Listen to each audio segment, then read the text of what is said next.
ఇది జాంబవంతుడు చెప్పిన శ్లోకం. మనకున్నటువంటి సైన్యమంతా మరణించినా హనుమ ఒక్కరు బ్రతికుంటే మళ్ళీ అందరూ బతుకుతారు. మన సైన్యమంతా బ్రతికి ఉండి హనుమ ఒక్కరు పడిపోతే మన సైన్యమంతా మరణిస్తుంది. హనుమ ఒక్కరుంటే చాలు, అంత శక్తివంతుడు. ఆయన కుశలమా అని అడిగారు. ఇంకొకడైతే పరమ అహంకారంతో నేనిక్కడే ఉన్నాను అని ఛాతీ విరిచి చేయి గుండెల మీద పెట్టి చూపించి మాట్లాడతాడు.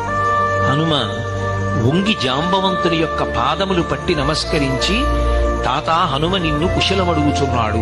ఇది జాంబవంతుడు చెప్పిన శ్లోకం. మనకున్నటువంటి సైన్యమంతా మరణించినా హనుమ ఒక్కరు బ్రతికుంటే మళ్ళీ అందరూ బతుకుతారు.